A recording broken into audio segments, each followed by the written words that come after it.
Kebetulan saya kalau di provinsi ini aktif ya di kegiatan-kegiatan Kesbangpol. Di Kesbangpol itu juga banyak itu penjelasan mengenai tadi menekankan bahwa milenial di tahun 2024 itu lebih dari 70%. Makanya Kesbang itu minta partai politik memberikan edukasi ya kepada masyarakat itu terutama yang nanti akan berumur yang cukup untuk ikut pemilu ya, terutama jadi kalau misalkan itu anak kelas 3 SMP, kelas 1 SMA ya, memberikan sosialisasi kepada mereka tentang pentingnya ikut pemilu atau demokrasi ya.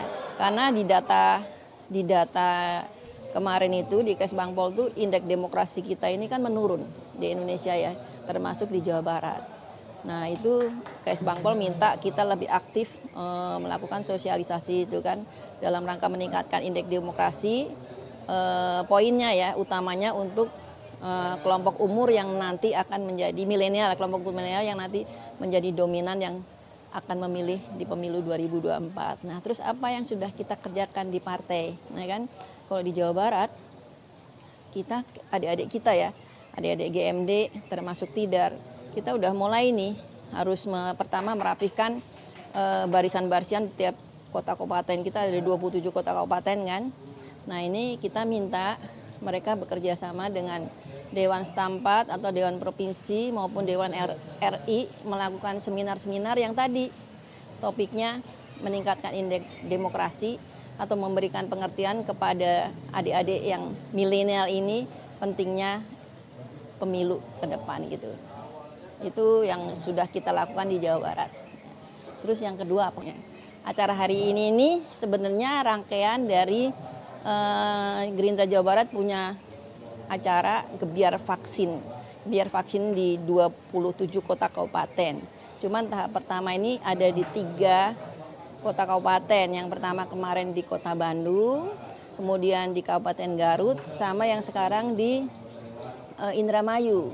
Tapi pada acara gebiar vaksin ini kita tidak hanya gebiar vaksin saja. Jadi kan karena dihadiri oleh Pak Sekjen juga sama Pak Prasetyo Hadi OKK kita tidak hanya gebiar vaksin. Yang kita lakuin selain gebiar vaksin kita juga berkunjung ke tokoh-tokoh terutama ulama yang sangat berpengaruh di wilayah itu. Ya kan kayak kemarin misalnya di Garut kita ketemu dengan Ketum Persis ya 2 orang ulama ya. Terus di sini nanti dengan Buya Sakur itu yang dengan ulama. Kemarin tuh kenapa Gerindra bisa banyak? Itu tadi dari sebenarnya yang membuat kita besar itu tadi pertama ya struktur kita kuat. Ada dan nyata. Kedua, yang penting lagi pemilihan calegnya benar. Ya kan itu penting juga. Ya kalau kita menentukan calon legislatif salah kan susah ya. Jadi pertama itu tadi struktur kita kuat. Dengan struktur kuat ini berarti saksi-saksi juga ada. Sekarang kok dihitung aja saksi sekitar 30 ribuan lebih ini. Ini ada semua. Ini ada semua ini udah bisa menjaring suara berapa belum strukturnya. Strukturnya juga kita dari 27 kota kabupaten ini nggak ada yang bodong, ada semua. Sampai tingkat ranting. Itu kalau dihitung PAC, ranting, terus tim-timnya dewan itu sebenarnya harusnya kita bisa mempertahankan si 25 ini. Makanya ini tadi juga bicara dengan Pak OKK DPP Pak Pras. Kita nanti juga pengen mengajakkan diskusi internal tentang bagaimana mempertahankan suara di wilayahnya masing-masing. Karena suara kita kemarin itu kalau menurut saya fantastik. Kayak kemarin di Kabupaten Bogor nih dapil saya dari 2,3 atau yang 2,4 yang memilih suara kita 600 ribu lebih. Kan berarti berapa tuh 30% ya, 40%. Ya kan? Itu kan fantastik. Padahal partai kan banyak.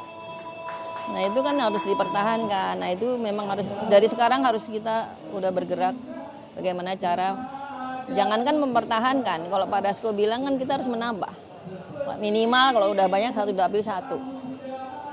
Itu yang harus kita pikirkan jaraknya. Makanya kalau kita ini pengurus DPD itu berusaha partai ini selalu eksis. Jadi selalu hangat, selalu ada kegiatannya.